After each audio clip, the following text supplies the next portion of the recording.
आपल्या इथे आमच्या शरीररचनाशास्त्र विभागामध्ये बाबूलालजी सुराणा यांचे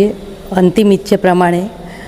त्यांच्या पुत्री आणि जावई तसेच सर्व नातलग यांनी त्यांची इच्छा पूर्ण केलेली आहे आणि इथे त्यांनी मरणोत्तर देहदानाचा जो संकल्प केला होता। सर्वप्रथम आपल्या इथे आमच्या शरीररचनाशास्त्र विभागामध्ये बाबूलालजी सुराणा यांचे अंतिम इच्छेप्रमाणे त्यांच्या पुत्री आणि जावई तसेच सर्व नातलग यांनी त्यांची इच्छा पूर्ण केलेली आहे आणि इथे त्यांनी मरणोत्तर देहदानाचा जो संकल्प केला होता तो त्यांनी प्रथमतः कसं असतं, प्रत्येकजण संकल्प हा करतो आणि तो इच्छा प्रगट करतो, पण तो संकल्प पूर्णत्वास नेण्याचं महत्त्वाचं काम हे नातलगांचं असतं आणि त्याची प्रतिपूर्ती ही तुम्ही केलेली आहे। त्यामुळे त्याबद्दल मी तुमचे धन्यवाद मानते आणि बाबूलालजींच्या आत्म्यास शांती लाभो आणि आमच्या विभागातर्फे मी विभाग प्रमुख प्रतिमा कुलकर्णी तुंगीकर आणि माझे सर्व सहकारी आणि कर्मचारी त्यांना श्रद्धांजली अर्पण करतो।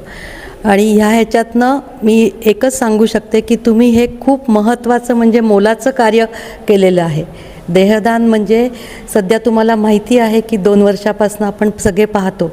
की MBBSसाठी प्रत्येक जिल्ह्यामध्ये मेडिकल कॉलेज सुरू झालेले आहे आणि विद्यार्थी जर का समजा डॉक्टर बनवायचं असेल तर प्रथम वर्ष MBBSच्या शरीररचनाशास्त्र ॲनाटॉमी हा एक विषय आहे आणि ते विषय जर शिकायचं असेल तर त्यांना शवविच्छेदन करणे म्हणजे डिसेक्शन करणे हे अनिवार्य आहे। कसं प्रत्येक गोष्ट बाकीची पुस्तकात आहेत, आजकाल मीडियामध्ये आहे, यूट्यूबवर आहे, AI इतकं प्रगत झालेलं आहे, पण बॉडीची जी संरचना आहे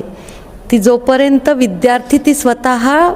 बघत नाही ते आत्मसात करू शकत नाहीत आणि त्याच्यातनं ते निष्णात होत नाहीत। जर निष्णात वैद्यकीय व्यवसाय करण्यासाठी किंवा वैद्यकीय क्षेत्रात येण्यासाठी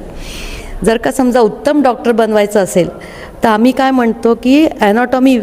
हे मेडिसिनचं फाउंडेशन आहे। जसं बिल्डिंगसाठी जो पाया मजबूत असला पाहिजे तसा वैद्यकीय शिक्षणाचा पाया जर मजबूत व्हायचा असेल तर ॲनाटॉमी हा विषय हा त्यामध्ये विद्यार्थी हा निष्णात असणं अत्यंत आवश्यक आहे आणि त्याची पहिली गरज म्हणजे काय आहे तर मुलांना देहदानातनं बॉडी मिळणं हे आवश्यक आहे। त्याच्यामुळे आजकाल म्हणजे आता सध्या जे नॅशनल मेडिकल काउन्सिलनी आम्हाला एक मॉड्यूल दिलेलं आहे, ॲटकॉम मॉड्यूल, जसं की ॲटिट्यूड इथिक्स असं आहे त्याच्यामध्ये। तर त्याच्यात कॅडॅव्हर ॲज ए फर्स्ट टीचर, आम्ही विद्यार्थ्यांचे पहिले शिक्षक नाही तर पहिला शिक्षक हे आहेत विद्यार्थ्यांचे, कारण का ते असतील तरच विद्यार्थी हा घडणार आहे डॉक्टर। त्याच्यामुळे आज जे तुम्ही देहदानाचा संकल्प तुम्ही त्यांचा जो पूर्णत्वास आणलेला आहे ते तुम्ही एक आमूलाग्र कार्य केलेलं आहे, त्याबद्दल मी तुमची शतशः आभारी आहे आणि कृतज्ञता व्यक्त करते। आणि ह्या माध्यमातनं मी अजून असं सांगेल की तुम्ही अजून ह्याच्याबाबत दुसऱ्यांना तुमच्या ह्याच्यामध्ये जेव्हा जाताल त्यावेळेला की बाबा आम्ही असं केलेलं आहे, तुमच्याकडे पण असे घटना घडली तर तुम्ही लोकांनी पण पुढे यावं देणं, तर तुम्ही आम्हाला ह्या जनजागृतीमध्ये चळवळीसाठी थोडासा हातभार लावावं